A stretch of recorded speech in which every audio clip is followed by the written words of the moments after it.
నమస్తే అండి. మనం ఇండియన్ పాలిటీ సబ్జెక్ట్ మీద డిస్కస్ చేస్తున్నాము. అయితే ఇండియన్ పాలిటీ మీద ఇప్పటివరకు అయిన లెక్చర్స్‌లో మనము ఫండమెంటల్ రైట్స్, డైరెక్టివ్ ప్రిన్సిపల్స్ ఇవన్నీ కంప్లీట్ చేశాము. పార్లమెంట్ గురించి చర్చిస్తున్నాము. ప్రొసీజర్స్ ఇన్ పార్లమెంట్ గురించి మాట్లాడుకోవాలిప్పుడు. అయితే ప్రొసీజర్స్ ఆఫ్ ఇన్ పార్లమెంట్ అంటే ఇప్పుడు పార్లమెంట్ చాలా బిల్లులని ఆమోదిస్తుంది. ఆమోదించడానికి పాటించే విధానాన్ని, అసలు ఎలాంటి బిల్లులు పార్లమెంట్‌లో ప్రవేశపెడతారు, ఆ బిల్లులను ఆమోదించాలంటే ఎలాంటి పద్ధతిని పాటిస్తారు? దాని మీద మనం ఈ క్లాస్‌లో డిస్కస్ చేయబోతున్నాము. అయితే మనకి పార్లమెంటరీ ప్రొసీజర్స్‌లో ముందుగా తెలియాల్సిందేంటంటే, పార్లమెంట్‌లో ప్రవేశపెట్టే రకరకాల బిల్లులేంటి అన్నది మనకు ముందు తెలియాలి. ఇది ప్రిలిమ్స్ పరంగా చాలా ముఖ్యమైన సమాచారము. అయితే కాన్స్టిట్యూషనల్ అమెండ్మెంట్ బిల్ పార్లమెంట్‌లో ప్రవేశపెట్టే బిల్లులని మనం 5 భాగాలుగా విభజించొచ్చు. మొదటిది కాన్స్టిట్యూషనల్ అమెండ్మెంట్ బిల్. రాజ్యాంగ సవరణ కోసం ప్రవేశపెట్టే తీర్మానాన్ని మనం కాన్స్టిట్యూషనల్ అమెండ్మెంట్ బిల్లుగా పరిగణిస్తాం. దీన్ని మనం ఆర్టికల్ 368 కిందొస్తుంది. అయితే దీని గురించి మనం ఇంతకుముందు కూడా డిస్కస్ చేశాము. ఆర్టికల్ 368 చాలా చాలా చాలా ఇంపార్టెంట్ ఆర్టికల్. మీకు ప్రిలిమ్స్‌లో ఆర్టికల్ నంబర్స్ కూడా అడుగుతారు. దాదాపుగా ఒక 100 ఆర్టికల్స్ మీరు ఖచ్చితంగా నంబర్స్ గుర్తుపెట్టుకోవాల్సొస్తుంది. దాంట్లో చాలా ఇంపార్టెంట్ ఆర్టికల్స్‌లో ఒకటి 368. 368 దేనికి సంబంధించింది అని అడిగితే కాన్స్టిట్యూషనల్ అమెండ్మెంట్ బిల్‌కి సంబంధించింది. తర్వాత నెక్స్ట్ మనము ఆర్డినరీ బిల్ అని అంటాం. ఆర్డినరీ బిల్ అన్నది 107 ఆర్టికల్ కిందొస్తుంది. ఆర్డినరీ బిల్ అంటే సాధారణ చట్టం, ఆర్డినరీ లా లేదా స్టాట్యూట్ అని అంటాం మనం దాన్ని. దాన్ని చేయడానికి ప్రవేశపెట్టే బిల్లుని మనం సాధారణ బిల్ అని అంటాం. ఆర్డినరీ లాలో ఏమైతదంటే ఒక్కసారి పార్లమెంట్ దాన్ని అప్రూవ్ అయితే అదొక యాక్ట్ కిందకొస్తుంది. ఉదాహరణకి రైట్ టు ఇన్ఫర్మేషన్ యాక్ట్ ఒక ఆర్డినరీ యాక్ట్. అలాగే right to education act, MNREGA, national food security act, Nirbhaya act ఇవన్నీ ఆర్డినరీ బిల్స్. ఆర్డినరీ యాక్ట్స్ అంటే స్టాట్యూట్స్ అంటాం మనం వాటిని. తర్వాత finance bills, money bills, appropriation ఇది financial bill. Financial bill, money bill, appropriation bill. ఇది మనకు అర్థం కావాలంటే మనం ఇట్లా అర్థం చేసుకోవాలి. ముందొచ్చేది ప్రభుత్వ ఆర్థిక అంశాలకి సంబంధించిన ఏ బిల్లునన్నా మనం ఫైనాన్షియల్ బిల్ అని అంటాం. So, all bills related to expenditure and income of government. ప్రభుత్వానికి సంబంధించి ఎక్స్‌పెండిచర్ గానీ, ఇన్‌కమ్ గానీ ఆఫ్ గవర్నమెంట్ ఎట్లాంటి ఆర్థిక లావాదేవీలకి సంబంధించిన బిల్లునైనా మనం ఫైనాన్షియల్ బిల్ అని అంటాం. దీంట్లో 2 రకాల బిల్లులుంటాయి. ఒకటేమో మనీ బిల్. మనీ బిల్ అంటే ఆర్టికల్ 110 కింద ఇచ్చిన వాటిని మాత్రమే మనీ బిల్ లాగా కన్సిడర్ చేస్తారు. తర్వాత అప్రోప్రియేషన్ బిల్. అప్రోప్రియేషన్ అంటే స్పెండ్ చేయడం, ఖర్చు పెట్టడాన్ని అప్రోప్రియేషన్ అని అంటారు. అప్రోప్రియేషన్ బిల్ గవర్నమెంట్ ఎక్స్‌పెండిచర్ సైడ్‌ని రిఫ్లెక్ట్ చేసేదాన్ని మనం అప్రోప్రియేషన్ బిల్ అంటాం. ఇది ఆర్టికల్ 114. ఈ అన్ని ఆర్టికల్ నంబర్స్ మీకు ఇంపార్టెంట్. ఫైనాన్షియల్ బిల్ ఆర్టికల్ వచ్చేసి 117. మనీ బిల్ అంటే ఏంటి అన్నది ఆర్టికల్ 110 కింద చెప్తారు. మనీ బిల్‌ని ఎట్లా ప్రవేశపెడతారో పార్లమెంట్‌లో ఎట్లా ఆమోదిస్తారు అన్నది ఆర్టికల్ 109. సో, ఆర్టికల్ 109 అన్నది మనకి మనీ బిల్ ఎట్లా మనీ బిల్‌ని పాస్ చేసే ప్రొసీజర్‌ని 109లో ఇస్తారు. 110 దానికి సంబంధించి డెఫినిషన్‌ని 110లో ఇస్తారు. అప్రోప్రియేషన్ అంటే ఖర్చు పెట్టడం. సో, అప్రోప్రియేషన్ అన్నది expenditure side of the government. Government ఏది ఖర్చు పెట్టినా దాన్ని మనం అప్రోప్రియేషన్ బిల్ లాగా పరిగణిస్తాం. గవర్నమెంట్‌కి సంబంధించి ఎట్లాంటి ఆర్థిక లావాదేవీ ఉన్నా దాన్ని మనం ఫైనాన్షియల్ బిల్‌గా పరిగణిస్తాం. సో, ఇది financial bill, money bill, appropriation bill. ఇది ఫైనాన్షియల్ బిల్‌కి అంటే ఇవి టైప్స్ ఆఫ్ బిల్స్. మనం వీటిని టైప్స్ ఆఫ్ బిల్స్ లాగా పరిగణిస్తాం. Ordinary bill, financial bill, money bill, appropriation bill. అయితే మనకు ఫస్ట్ తెలియాల్సిందేంటంటే, ఇది కాకుండా గవర్నమెంట్ కిందకి 3 రకాల గవర్నమెంట్ అకౌంట్స్ అని అంటాం. అంటే గవర్నమెంట్‌కి సంబంధించి 3 రకాల అకౌంట్స్ ఉంటాయి. వీటికి సంబంధించిన డీటెయిల్స్ ఇంపార్టెంట్. ఎందుకంటే రీసెంట్‌గా దీనికి సంబంధించి ఒక ఆమోదం అంటే ఒక సవరణ జరిగింది. ఒక మార్పు జరిగింది.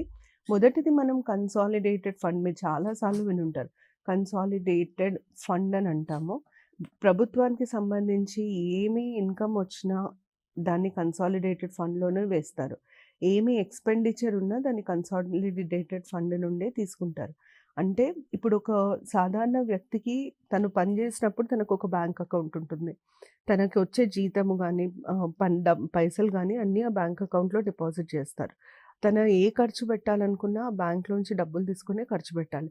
ఒక సాధారణ వ్యక్తికి బ్యాంక్ అకౌంట్ ఎట్లాంటి బ్యాంక్ అకౌంట్ ప్లే చేసే రోల్‌ని కన్సాలిడేటెడ్ ఫండ్ ఆఫ్ ఇండియా గవర్నమెంట్‌కి ప్లే చేస్తుంది. అంటే మనం గవర్నమెంట్‌కి క్యాష్ తీసుకుపోయి ఇయ్యం. మనం గవర్నమెంట్‌కి అకౌంట్‌కి ట్రాన్స్‌ఫర్ చేయాలి.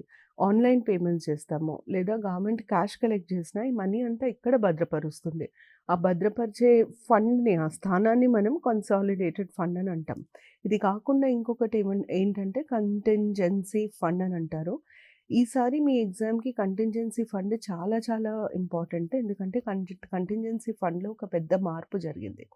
కంటింజెన్సీ ఫండ్ అంటే అర్థం ఏంటి అని మీకు అర్థం కావాలంటే, కన్సాలిడేటెడ్ ఫండ్ ఎట్లా పనిచేస్తుందన్నది అర్థం కావాలి. ఇప్పుడు నేను బ్యాంక్‌లోంచి డబ్బులు తీసుకోవాలి నా అకౌంట్‌లోంచి అంటే, నేను చెక్ సంతకం చేసి విత్‌డ్రా చేసుకోవాలి. అలాగే కన్సాలిడేటెడ్ ఫండ్‌లోంచి డబ్బులు తీసుకోవాలంటే ప్రైమ్ మినిస్టర్ కానీ, మినిస్టర్స్ కానీ ముందు పార్లమెంట్ పర్మిషన్ తీసుకోవాలి. పార్లమెంట్ నుండి అనుమతి తీసుకున్న తర్వాతనే కన్సాలిడేటెడ్ ఫండ్‌లో డబ్బులు వేయడానికి వీలవుతది. డబ్బులు తీసుకోవడానికి వీలవుతది. ఎందుకంటే ఇప్పుడు కన్సాలిడేటెడ్ ఫండ్‌లో ఇన్‌కమ్ ఎట్లా వస్తుంది? గవర్నమెంట్‌కి అన్నిటికంటే పెద్ద source of income tax. Tax ఏదెయ్యొచ్చు, ఏదెయ్యకూడదు అని నిర్ణయించే అధికారం పార్లమెంట్‌కుంటుంది. పార్లమెంట్ అనుమతి లేకుండా టాక్స్ వేయడానికి వీలుండదు. పార్లమెంట్ ఎంత టాక్స్ ఎయ్యాలి? ఎప్పుడెయ్యాలి? ఎలా కట్టాలి? ఎవరి దగ్గరికెళ్తాయి డబ్బులు? ఇవన్నీ పార్లమెంటే చెప్తుంది. దాని ప్రకారంగా ఎగ్జిక్యూటివ్ టాక్స్ కలెక్ట్ చేస్తుంది. సో, కన్సాలిడేటెడ్ ఫండ్‌లో వాళ్ళు డబ్బులెయ్యాలన్నా గానీ, కన్సాలిడేటెడ్ ఫండ్ నుండి డబ్బులు తీయాలన్నా గానీ, ఖచ్చితంగా పార్లమెంట్ పర్మిషన్ తీసుకోవాలి. అయితే అన్నీ పర్మిషన్‌తో చేయడానికి వీలుండదు. ఉదాహరణకి ఒక జడ్జ్ పార్లమెంట్ లేదా గవర్నమెంట్‌కి వ్యతిరేకంగా జడ్జ్‌మెంట్ ఇస్తారు. అప్పుడేమైతది జడ్జ్ సాలరీని ఆపడానికి పార్లమెంట్‌కి హక్కుంటుంది. ఎందుకంటే నేనేమంటున్నాను అంటే కన్సాలిడేటెడ్ ఫండ్‌లకెళ్ళి ఏం డబ్బులు తీయాలన్నా పార్లమెంట్ పర్మిషన్ కావాలి అంటున్నా. అట్లాంటప్పుడు పార్లమెంట్ కొన్ని కొన్ని సార్లు ఆ పవర్‌ని మిస్‌యూజ్ చేసే స్కోప్ ఉంటుంది. ఆ మిస్‌యూజ్‌ని ఆపడానికి, అధిగమించడానికి మనం ఎక్స్‌పెండిచర్‌ని 2 రకాలుగా విభజిస్తాం. ఒకటి చార్జ్డ్ ఎక్స్‌పెండిచర్ అంటాము. ఇంకొకటి మేడ్ ఎక్స్‌పెండిచర్ అంటాం.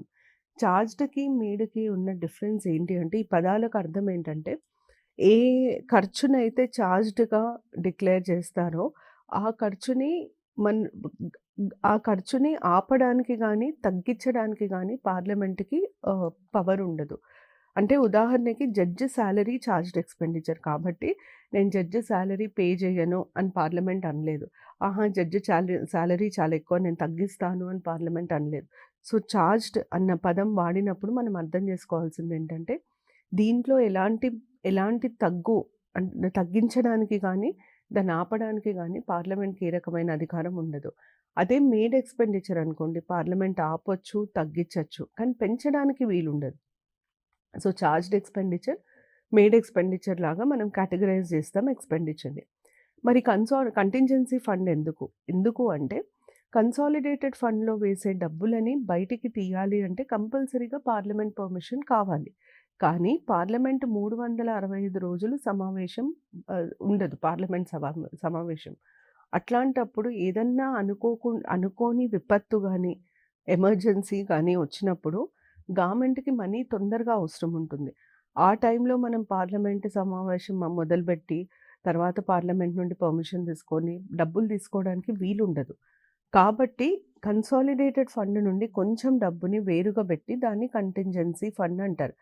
కంటింజెన్సీ ఫండ్ అన్నది ఒక ఎమర్జెన్సీ ఫండ్. దాని ముఖ్యమైన పని ఏంటి? దాని అవసరం ఏంటి అంటే, ఎప్పుడన్నా ఏదన్నా ఎమర్జెన్సీ ఉన్నప్పుడు కన్సాలిడేటెడ్ ఫండ్ నుంచి డబ్బులు తీయడానికి సమయం పడుతుంది అనుకున్నప్పుడు, ఇమ్మీడియేట్‌గా తీసుకొని వాడడానికి కంటింజెన్సీ ఫండ్‌ని క్రియేట్ చేయడం జరిగింది. అయితే కంటింజెన్సీ ఫండ్‌లో వచ్చిన మార్పేంటంటే, ఫస్ట్ కంటింజెన్సీ ఫండ్ మొదలైనప్పుడు 50,00,00,000 50 crores was the maximum limit. అంటే 50,00,00,000 కార్పస్ అంటే ఫిక్స్డ్ అమౌంట్. ఇది ఎప్పటికీ మెయింటైన్ చేయాలి. ఒకవేళ మీరు 50,00,00,000 కొంచెం ఏదైనా వాడినా గూడా మళ్ళీ కంటింజెన్సీ ఫండ్ నుండి కన్సాలిడేటెడ్ ఫండ్ నుండి కంటింజెన్సీ ఫండ్‌కి ట్రాన్స్‌ఫర్ చేయాల్సొస్తుంది. ఈ 50 కోట్లని 1990స్‌లో 500 క్రోర్స్ చేయడం జరిగింది. ఈ 500 క్రోర్స్‌ని లాస్ట్ బడ్జెట్‌లో 30,000 క్రోర్స్‌కి పెంచడం జరిగింది. ఇది చాలా చాలా ఇంపార్టెంట్. ఎందుకంటే లాస్ట్ ఇయర్ అయిన మేజర్ చేంజ్ కాబట్టి దీన్ని అడిగే ఛాన్సెస్ ఎక్కువుంటాయి. ఎందుకు 30,000 కోట్లకి పెంచారు? మినిమమ్ అంటే అది ఆ డిపాజిట్ మెయింటైన్ చేయాలి ఎప్పటికి. దాన్ని కార్పస్ అని అంటాం. ఎందుకు 30,000 కోట్లకు పెంచారు అంటే, కోవిడ్ వచ్చినప్పుడు కావాల్సిన వనరులు లేకపోవడము, డబ్బుల కోసం కొంచెం ముందు వెనక జరగడం ఇట్లాంటివయినాయి కాబట్టి, ఎప్పుడూ అట్లాంటి సమస్య మళ్ళీ రాకుండా ఉండడానికి 30,000 క్రోర్స్‌కి కంటింజెన్సీ ఫండ్ కార్పస్‌ని పెంచడం జరిగింది. ఇది చాలా చాలా ఇంపార్టెంట్ పాయింట్. దీని మీద క్వెషన్ వచ్చే ఛాన్సెస్ ఎక్కువున్నాయి. ఎందుకంటే ఇదొక పెద్ద డెవలప్‌మెంట్ ప్రభుత్వ ఆర్థిక విధానాలకు సంబంధించి. ఈ 2 ఫండ్స్ కాకుండా మనకి ఇంకొక ఫండ్ ఉంటుంది. దాన్ని మనం పబ్లిక్ అకౌంట్స్ ఫండ్ అని అంటాము. పబ్లిక్ అకౌంట్స్ ఫండ్ అంటే ఏంటి అంటే, ప్రజల నుండి తీసుకున్న ధనము ప్రజలకి మళ్ళీ తిరిగి ఇయ్యాల్సిన ధనాన్ని పెట్టే స్థానాన్ని మనం పబ్లిక్ అకౌంట్స్ ఫండ్ అని అంటాం. అంటే మనం ఎక్కడి నుండి కలెక్ట్ చేస్తున్నాం? Collected from people. పబ్లిక్ నుండి కలెక్ట్ చేస్తున్నాం. కానీ మళ్ళీ మనం తిరిగి ప్రజలకే ఇవ్వాలి. Public to be returned to public. To be returned to public. మళ్ళీ పబ్లిక్‌కే రిటర్న్ ఇవ్వాలి. ఇట్లాంటి మనీని, ఇట్లాంటి కలెక్షన్‌ని, ఫండ్‌ని మనం పబ్లిక్ అకౌంట్స్ ఫండ్ అని అంటాం. దీనికి బెస్ట్ ఎగ్జాంపుల్ వచ్చేసి EPF, employee provident fund, PPF, public provident fund. So ప్రజల నుండి తీసుకొని మళ్ళీ తిరిగి ప్రజలకు ఇవ్వాల్సిన ధనాన్ని మనం పబ్లిక్ అకౌంట్స్ ఫండ్‌లో పెడతాం. 3 రకాల ఫండ్‌లు: consolidated fund, contingency fund, public accounts fund. Consolidated ఫండ్‌లోనేమో గవర్నమెంట్‌కి సంబంధించి అంతా ధనం అంటే గవర్నమెంట్‌కి వచ్చే లోన్‌లు, రుణాలు గానీ, లేకపోతే గవర్నమెంట్ సంపాదన గానీ అదంతా డిపాజిట్ అయ్యేది కన్సాలిడేటెడ్ ఫండ్. గవర్నమెంట్ ప్రతి ఖర్చు పోయేది కన్సాలిడేటెడ్ ఫండ్‌లో. సాలరీస్ కన్సాలిడేటెడ్ ఫండ్ నుండి ఇస్తారు. స్కీమ్స్‌కి కావాల్సిన ధనాన్ని కన్సాలిడేటెడ్ ఫండ్ నుండి ఇస్తారు. తర్వాత ఏమైనా రెంట్స్ గానీ, ఇన్వెస్ట్‌మెంట్స్ గానీ చేయాల్సొస్తాయి. లేదా ఏదైనా ఫారెన్ ఎయిడ్ ఇయ్యాల్సొస్తాయి. ఇవన్నీ కన్సాలిడేటెడ్ ఫండ్‌లోంచే ఇస్తారు. పబ్లిక్ అకౌంట్స్ ఫండ్ అన్నది ప్రజల నుండి తీసుకునే ధనం, కానీ తిరిగి ప్రజలకిచ్చే ధనం. ఈరోజు తీసుకుంటున్నాము, కొన్ని రోజుల తర్వాత మేము రిటర్న్ ఇయ్యాలి పబ్లిక్‌కి. అట్లాంటి డబ్బులన్నీ తీసుకొచ్చి పబ్లిక్ అకౌంట్స్ ఫండ్‌లో పెడతారు. రాష్ట్రానికైనా, దేశానికైనా అంటే కేంద్రానికైనా, రాష్ట్రానికైనా ఈ 3 ఫండ్స్ కంపల్సరీగా ఉంటాయి. కాకపోతే నేను మీకు కంటింజెన్సీ ఫండ్‌లో చెప్పిన ఈ 30,000 కోట్లు ఏదైతుందో ఇది కేంద్రానికి మాత్రమే వర్తిస్తుంది.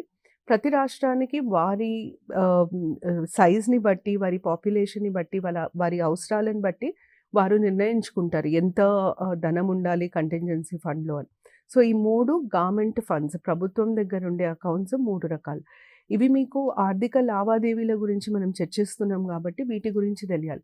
చార్జ్డ్ ఎక్స్‌పెండిచర్, మెయిడ్ ఎక్స్‌పెండిచర్ ఒక చాలా ముఖ్యమైనది. చార్జ్డ్ ఎక్స్‌పెండిచర్ అన్నప్పుడు పార్లమెంట్‌కి దాన్ని తగ్గించడానికి గానీ, ఆపడానికి గానీ అధికారం ఉండదు. మరి పార్లమెంట్ ఏం చేయగలుగుతుంది? పెంచొచ్చు. చార్జ్డ్ ఎక్స్‌పెండిచర్‌ని పెంచొచ్చు. ఉదాహరణకి జడ్జి సాలరీలను పెంచొచ్చా? పెంచొచ్చు. కానీ జడ్జి సాలరీలను తగ్గించొచ్చా? తగ్గించలేం. ఎందుకు తగ్గించకూడదు? ఎందుకు అంటే అది చార్జ్డ్ ఎక్స్‌పెండిచర్ కాబట్టి. మేడ్ ఎక్స్‌పెండిచర్ అని మనం ఎప్పుడైతే బోర్డేస్తామో ఆ ఎక్స్‌పెండిచర్‌కి ఏమైతదంటే పార్లమెంట్‌కి దానిని తగ్గించే అధికారం ఉంటుంది. మొత్తానికి నిరాకరించే అధికారం కూడా ఉంటుంది. అంటే శాంక్షన్ చేయకపోవచ్చు, తక్కువ శాంక్షన్ చేయొచ్చు. ఇప్పుడు మనము స్కీమ్స్‌కి గానీ, సబ్సిడీస్‌కి గానీ ఇచ్చే ధనాన్ని మొత్తం మేడ్ ఎక్స్‌పెండిచర్‌గా పరిగణిస్తాం. ఇది చార్జ్డ్ ఎక్స్‌పెండిచర్, మేడ్ ఎక్స్‌పెండిచర్‌కి ఉండే డిఫరెన్స్. ఇవి గవర్నమెంట్ అకౌంట్స్. ఇప్పుడు మనకి నెక్స్ట్ తెలియాల్సిందేంటంటే, ఒక సాధారణ బిల్లుని ప్రవేశపెట్టాలి పార్లమెంట్‌లో అంటే, మనం పాటించే విధానం ఏంటి? ఈ విధానాన్ని నేను చాలా బ్రీఫ్‌గా చెప్తాను. ఎందుకంటే ఒకవేళ అడిగితే ఫస్ట్ రీడింగ్ అంటే ఏంటి? సెకండ్ రీడింగ్ అంటే ఏంటి? థర్డ్ రీడింగ్ అంటే ఏంటి? ఒక బేసిక్ ఐడియా ఉంటే మంచిది. ఒక సాధారణ బిల్లుని మనము రాజ్యసభలో గానీ, లోక్‌సభలో గానీ ప్రవేశపెట్టొచ్చు. అది ముందు మీకు తెలియాల్సింది. రెండోది, ఒక సాధారణ బిల్లుని ఒక ప్రైవేట్ మెంబర్ గానీ, గవర్నమెంట్ మెంబర్ గానీ ప్రవేశపెట్టొచ్చు. అయితే మనకిక్కడ ఫస్ట్ తెలియాల్సిందేంటంటే, ప్రైవేట్ మెంబర్ అంటే ఎవరు? గవర్నమెంట్ మెంబర్ అంటే ఎవరు? ఇవన్నీ ఆబ్జెక్టివ్ టైప్ క్వెషన్స్‌లో అడిగిన ప్రశ్నలు. అందుకనే మీకు ఇట్లాంటివి తెలవడం చాలా ముఖ్యం. మినిస్టర్లుగా ఉన్న వాళ్ళందరినీ మనం గవర్నమెంట్ మెంబర్స్ లాగా పరిగణిస్తాం. మినిస్టర్స్‌ని గవర్నమెంట్ మెంబర్స్ అని అంటాం. మరి ప్రైవేట్ మెంబర్స్ ఎవరు? Non ministers. వారు ఏ పార్టీకి చెందిన వారైనా సరే, కానీ మినిస్టర్లు గాను. వారిని మనం ప్రైవేట్ మెంబర్స్ అని అంటాం. మరి బీజేపీకి చెందినవారు కావచ్చు, కాంగ్రెస్‌కి చెందినవారు కావచ్చు. MPs who are non ministers, మంత్రులు గాని సభ్యులని ప్రైవేట్ మెంబర్స్ అని అంటాం.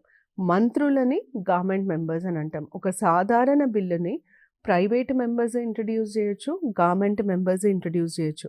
ఇద్దరికీ ఇంట్రడ్యూస్ చేసే అధికారం ఉంటుంది. Private members, government members introduce చేయొచ్చు. రాజ్యసభలో ప్రవేశపెట్టొచ్చు, లోక్సభలో ప్రవేశపెట్టొచ్చు. ఈ ప్రవేశపెట్టడాన్ని మనం ఇంట్రడక్షన్ అని అంటాము.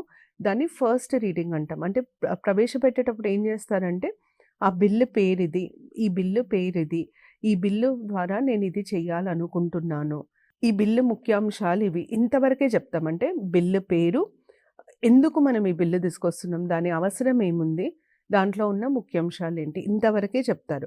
సో ఇంట్రడక్షన్ అయిన తర్వాత ఒక 2-3 రోజులు లేదా 2-3 గంటలు లేదా ఒక రోజు ఆ బిల్లు సైజుని బట్టి, ఆ బిల్లు ప్రాముఖ్యతని బట్టి దాని మీద చర్చ జరుగుతుంది. ఒక సాధారణ చర్చ జరుగుతుంది. దాన్ని మనం జనరల్ డిస్కషన్ అని అంటాం.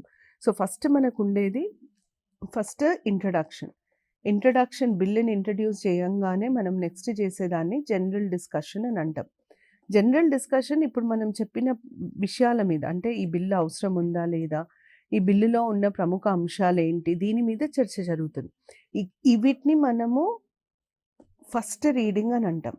అయితే ఒక బిల్లుని పార్లమెంట్లో ప్రవేశపెట్టగానే దాన్ని ఖచ్చితంగా పబ్లిష్ చేస్తారు. గెజెట్ అని అంటాం. గవర్నమెంట్ ఒఫీషియల్ పబ్లికేషన్ని గెజెట్ అని అంటాం. గెజెట్‌లో దాన్ని పబ్లిష్ చేస్తారు. ప్రజలకు దాని గురించి అవగాహన ఉండాలి, తెలియాలి అని చెప్పి దాన్ని పబ్లిష్ చేయడం జరుగుతుంది. ఇవయిన తర్వాత సెకండ్ స్టేజ్‌లో ఏమైతుందంటే క్లాజ్ బై క్లాజ్ కన్సిడరేషన్ అని అంటాం. క్లాజ్ బై క్లాజ్ కన్సిడరేషన్ అంటే ఏంటి? బిల్లులో ఉన్న ప్రతి అంశాన్ని క్షుణ్ణంగా పరిశీలించి దాని మీద చర్చించడాన్ని మనం క్లాజ్ బై క్లాజ్ కన్సిడరేషన్ అని అంటాం. ఇది సెకండ్ రీడింగ్‌లో జరుగుతుంది. ఈ పార్ట్‌ని మనం సెకండ్ రీడింగ్ అంటాం. ఎవరైనా ఏమైనా సవరణలు ప్రవేశపెట్టాలి అనుకుంటే అది సెకండ్ రీడింగ్‌లో, రెండో రీడింగ్‌లో ప్రవేశపెట్టడానికి వీలుంటుంది. అంటే ఇక్కడ చాలా క్షుణ్ణంగా బిల్లుని పరిశీలించడం జరుగుతుంది. కొన్ని సార్లు ఏం చేస్తారంటే సభనే వాళ్ళంతట వారు మేమే పరిశీలిస్తాము అని డిస్కషన్ మొదలుపెడతారు. కొన్ని సార్లు ఏం చేస్తారంటే సభ పరిశీలించదు. సభ బదులుగా ఎవరన్నా, అంటే ఏదన్నా ఒక కమిటీని కాన్స్టిట్యూట్ చేసి, పార్లమెంటరీ కమిటీని దేన్నన్నా స్థాపించి పార్లమెంటరీ కమిటీకి బాధ్యత అప్పచెప్తారు. అందుకనే మీరు ఎప్పుడైనా న్యూస్‌లో చూడండి, పార్లమెంటరీ కమిటీ ఈ బిల్లుని చూసింది, ఈ బిల్లుని పరిశీలించింది, పార్లమెంటరీ కమిటీ ఈ బిల్లుకి సంబంధించి ఈ రికమెండేషన్స్ చేసింది, ఇట్లాంటివి మీకు న్యూస్‌లో వస్తాయి. సో ఈ స్టేజ్‌లో సభనన్నా పరిశీలిస్తుంది, అంటే మొత్తం హౌస్ అన్నా పరిశీలిస్తుంది, లేకపోతే ఒక పార్లమెంటరీ కమిటీని అపాయింట్ చేసి ఆ కమిటీ ద్వారా బిల్లుని పరిశీలింపబడడం జరుగుతుంది. కానీ ఈ స్టేజ్ ఎందుకు ముఖ్యమైంది అంటే, ఈ స్టేజ్‌లో ప్రతి ఒక్క అంశం, బిల్లులో ఉన్న ప్రతి పదము, ప్రతి అంశంని చాలా క్షుణ్ణంగా పరిశీలిస్తారు. ఇదే స్టేజ్‌లో ఏదన్నా సవరణ చేయాలి అనుకుంటే ప్రతిపాదించడానికి ఆస్కారం ఉంటుంది. పరిశీలన క్రమంలోనే ప్రతిపాదిస్తారు. సో అన్ని అమెండ్మెంట్స్‌ని కూడా ఇదే స్టేజ్‌లో ప్రతిపాదిస్తారు. ఈ స్టేజ్‌కి ఎక్కువ టైం పడుతుంది. ఎందుకంటే నేను ఇంతకుముందు చెప్పినట్టు పరిశీలన జరుగుతుంది కాబట్టి ఎక్కువ టైం పడుతుంది. దీని తర్వాత ఏం చేస్తారంటే ఆ బిల్లుని ఓటు చేయడానికి పెడతారు. ఆమోదించాలా వద్దా అన్నది ఓటింగ్‌కి పెడతారు. దీన్ని మనం థర్డ్ రీడింగ్ అని అంటాం. ఇది థర్డ్ రీడింగ్. ఏ బిల్ అయినా సరే ఈ 3 రీడింగ్‌లు ఖచ్చితంగా జరుగుతాయి హౌస్‌లో. ఒకవేళ మొదటి సభ అంగీకరిస్తే, అంటే ఫస్ట్ హౌస్ ఏదైతే లోక్సభ కావచ్చు, రాజ్యసభ కావచ్చు, ఎక్కడైతే మనం బిల్లుని ప్రవేశపెట్టామో ఆ సభ దాన్ని ఆమోదిస్తే ఇంకొక రెండో సభకి పంపిస్తారంటే లోక్సభ ఆమోదిస్తే రాజ్యసభకి, రాజ్యసభ ఆమోదిస్తే లోక్సభకి. మళ్ళీ మొత్తం ప్రొసీజర్ అయిన తర్వాత ఆ హౌస్ కూడా దాన్ని యాక్సెప్ట్ చేస్తే, అగ్రీ చేస్తే, పాస్ చేస్తే అప్పుడు దాన్ని ప్రెసిడెంట్‌కి పంపియడం జరుగుతుంది. ఇది సాధారణ బిల్లుకి సంబంధించి ఫాలో అయ్యే ప్రొసీజర్. మీకు ఇంపార్టెంట్ ఏంటంటే 3 రీడింగ్స్ ఉంటాయి అన్న అంశం చాలా important. First reading, second reading, third reading. Second రీడింగ్‌లో క్లాజ్ బై క్లాజ్ కన్సిడరేషన్ జరుగుతది. సెకండ్ రీడింగ్‌లోనే సవరణలు ప్రతిపాదించడానికి వీలుంటది. ఇట్లాంటి సమాచారం మీకు ఇంపార్టెంట్. ఇది సాధారణ బిల్లుకి సంబంధించి. ఇప్పుడు మనం మనీ బిల్లు గురించి మాట్లాడుకుందాం. నేను ఇంతకుముందు చెప్పినట్టు ఆర్టికల్ 110 కింద ఇచ్చిన అంశాలని మనం మనీ బిల్ లాగా పరిగణిస్తాం. మనీ బిల్ చాలా చాలా చాలా ముఖ్యమైన బిల్. మనీ బిల్లుకి సంబంధించిన ఆర్టికల్స్ కూడా మిమ్మల్ని అడిగే ఛాన్సెస్ ఎక్కువుంటాయి కాబట్టి అది ఇంపార్టెంట్. అయితే డెఫినిషన్ ఆఫ్ మనీ బిల్‌లో ఏమేమొస్తాయి? మీకు ఇప్పుడు ఇది ఆర్టికల్ 110 కింద ఇచ్చిన డెఫినిషన్. దీంట్లో ఉన్న ప్రతి క్లాజ్‌ని నేను ఎక్స్‌ప్లెయిన్ చేస్తాను. ఇప్పుడు మీరు చూస్తే for the purpose of this chapter a bill shall be deemed to be a money bill అంటే ఏ బిల్లుని మనీ బిల్ లాగా కన్సిడర్ చేస్తారు అంటే ఈ అంశాలకి సంబంధించిన బిల్లుని మనీ బిల్ లాగా కన్సిడర్ చేయడం జరుగుతుంది. If it contains only provisions related to all or any of the following ఇవన్నిటికి సంబంధించి లేదా ఒక్కదానికి సంబంధించిన అంశం అయితే దాన్ని మనీ బిల్ లాగా పరిగణిస్తాము అని అంటామన్నమాట. అయితే ఫస్ట్‌ది వచ్చేసి the imposition, abolition, remission, alteration or regulation of any tax. ఇది మీకు చాలా ముఖ్యమైనదండి. మీరు చాలా సార్లు దీని మీద ప్రశ్నలు అంటే సివిల్ సర్వీసెస్‌లో కూడా ఎక్కువ మటుకు మనీ బిల్ మీద, యాన్యువల్ ఫైనాన్షియల్ స్టేటస్ మీద యాన్యువల్ ఫైనాన్షియల్ బిల్ మీద ఎక్కువ స్టేట్మెంట్ మీద ఎక్కువ క్వెషన్స్ అడుగుతున్నారు. సో దీంట్లో ఉన్న ప్రతి డీటెయిల్ మీకు తెలియాలి. Imposition, abolition, remission, alteration or regulation of any tax అంటే ఏంటి? ఇంపోజిషన్ అంటే కొత్త ట్యాక్స్‌ని ఇంట్రడ్యూస్ చేయడం. అబాలిషన్ అంటే ఉన్న ట్యాక్స్‌ని తీసేయడం. రెమిషన్ అంటే మనము ట్యాక్స్ కట్టే విధానంలో మార్పులు తీసుకురావడం. ఆల్టరేషన్ అంటే మీరు ఉదాహరణకు గమనించుంటారు. 5% ట్యాక్స్ ఉన్నది ఇప్పుడు 8% అయింది. 10% ఉన్నది 12% అయింది. ఆ పర్సెంటేజ్ ట్యాక్స్ పర్సెంటేజ్‌ని పెంచడాన్ని, తగ్గించడాన్ని మనం ఆల్టరేషన్ ఆఫ్ ట్యాక్స్ అని అంటాం. రెగ్యులేషన్ ఆఫ్ ట్యాక్స్ అంటే ఇవన్నిటికి సంబంధించి ఏది చేసినా దాన్ని రెగ్యులేట్ చేయడం. ట్యాక్స్‌ని రెగ్యులేట్ చేసినట్టుగా పరిగణిస్తాం. Imposition, abolition, remission, alteration or regulation of taxes. దాని తర్వాత అంటే మీరు ట్యాక్స్‌ని పెంచాలన్నా, తగ్గించాలన్నా, ఒక ఉన్న ట్యాక్స్‌ని తీసేయాలన్నా, కొత్త ట్యాక్స్‌ని తీసుకురావాలన్నా, ఏం చేయాలన్నా ఖచ్చితంగా పార్లమెంట్ ఆమోదం ద్వారానే చేయాలి. పార్లమెంట్ దానిని మనీ బిల్ లాగా ఆమోదిస్తుంది. దాని తర్వాత రెండోదేంటంటే ప్రభుత్వానికి సంబంధించి ఎట్లాంటి అప్పులు చేయాలన్నా ఖచ్చితంగా పార్లమెంట్ నుండి పర్మిషన్ తీసుకొని అప్పు చేయాలి. ఆ పర్మిషన్‌ని మనం మనీ బిల్ లాగా తీసుకుంటాం. అందుకనే రెండో పాయింట్ ఏమంటుంది? The regulation of the borrowing of money are the giving of any guarantee by the government of India. Borrowing of money అంటే బదులు తీసుకోవడం. Guarantee by the government of India అంటే హామీ ఇవ్వడం, షూరిటీ ఇవ్వడం. గవర్నమెంట్ ఆఫ్ ఇండియా ఎవరికి surety ఇస్తుంది? ఒక రాష్ట్రము వరల్డ్ బ్యాంక్ నుండి కానీ ఐఎంఎఫ్ నుండి కానీ అప్పు చేయాలి అనుకున్నప్పుడు రాష్ట్రానికి అప్పు ఇవ్వరు.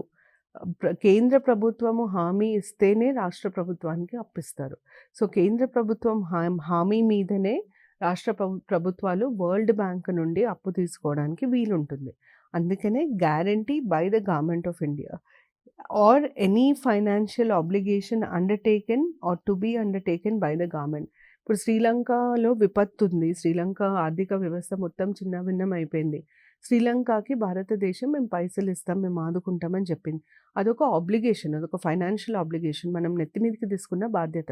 సో ప్రభుత్వం బదులు తీసుకోవాలన్నా, ప్రభుత్వం దేనికన్నా గ్యారంటీ ఇవ్వాలన్నా, షూరిటీ ఇవ్వాలన్నా, ప్రభుత్వం ఏదన్నా ఆర్థిక బాధ్యత తీసుకోవాలన్నా దాన్ని మనీ బిల్ లాగా పార్లమెంట్ నుండి ఆమోదం తీసుకోవాలి.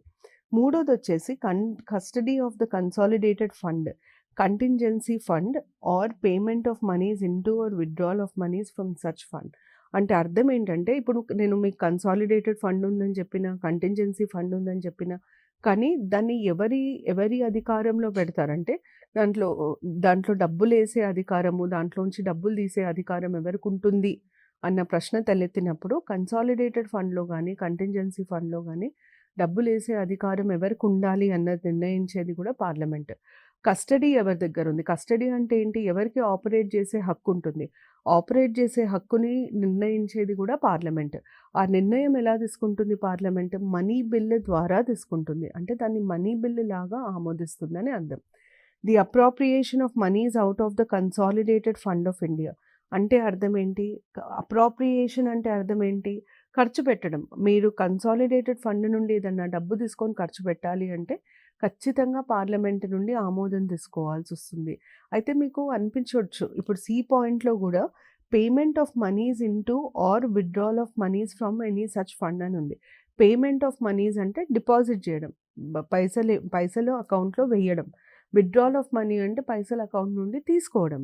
అయితే ఈ 2 ఉన్నాక మళ్ళీ అప్రోప్రియేషన్ ఆఫ్ మనీస్ ఎందుకు సెపరేట్‌గా వాడతారు అంటే, లాలో ఒక అంశానికి సంబంధించి వాడుకలో ఉన్న అన్ని పదాలని, అన్ని విధానాలని, పద్ధతులని పొందుపరచడం జరుగుతుంది. లేకపోతే ఏమైతదంటే, ఆహా! ఈ ఈ పదం లేదు కాబట్టి ఈ చట్టం ఈ పదాన్ని ఈ అంశానికి వర్తించదు అని చెప్పి వాదిస్తారు. ఉదాహరణకి మన దగ్గర దేవదాసి ప్రొహిబిషన్ యాక్ట్ ఒకటుంది.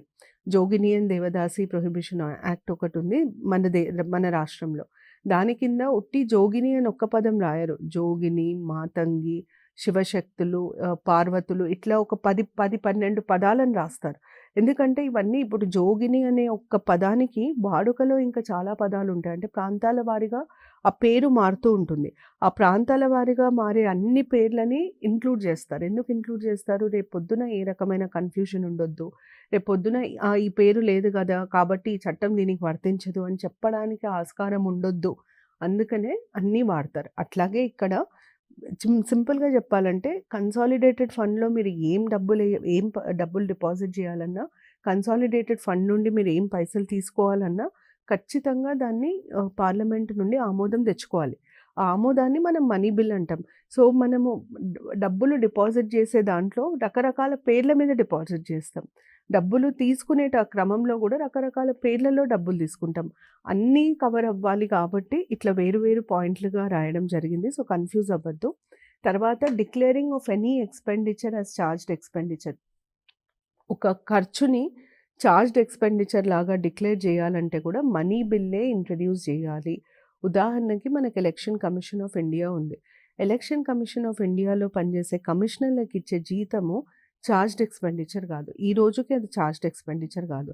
రేపొద్దున ప్రభుత్వం ఒక నిర్ణయం తీసుకొని దీన్ని మేము చార్జ్డ్ ఎక్స్‌పెండిచర్ లాగా చేస్తాము. మేము దీన్ని డిక్లేర్ చేస్తామని ప్రభుత్వం అంటది. అట్లా అప్పుడు ఏం చేయాలి ప్రభుత్వం అంటే declaration of salaries of election commissioners of India as charged expenditure bill అనే ఒక బిల్లుని ప్రవేశపెట్టాల్సొస్తుంది. ఈ బిల్లు వారికిచ్చే జీతం గానీ ఇవన్నిటిని చార్జ్డ్‌గా డిక్లేర్ చేస్తుంది. ఈ డిక్లరేషన్ కోసము మనం ఇంట్రొడ్యూస్ చేసే బిల్లుని మనం మనీ బిల్ అని అంటాం. దాని తర్వాత the receipt of money on account of the consolidated fund of India or the public of fund of India. Receipt of money అంటే ఏంటి? మళ్ళీ డిపాజిట్ చేసే మనీ. సో, డిపాజిట్స్ కన్సాలిడేటెడ్ ఫండ్‌కి సంబంధించి ఏం డిపాజిట్ చేయాలన్నా, పబ్లిక్ అకౌంట్స్‌కి సంబంధించి ఏం డిపాజిట్ చేయాలన్నా, వాటి కస్టడీకి సంబంధించి ఏమైనా అంశం ఉన్నా కూడా ఖచ్చితంగా దాన్ని మనీ బిల్ లాగానే పరిగణించడం జరుగుతుంది. సో, ఇది మనీ బిల్ డెఫినిషన్‌లో ఒక భాగం. నెక్స్ట్ పార్ట్‌లో నేను మనీ బిల్‌కి ఉండే ఎక్సెప్షన్స్ ఏంటో చెప్పి, మనీ బిల్‌ని అసలు ఎట్లా ఇంట్రొడ్యూస్ చేస్తారు పార్లమెంట్‌లో, మనీ బిల్ విధానం ఏంటి, వీటి మీద చర్చిస్తాను. నెక్స్ట్ ఎపిసోడ్‌లో మనీ బిల్ గురించి డిస్కషన్ కంటిన్యూ చేద్దాము. Thank you. నమస్తే.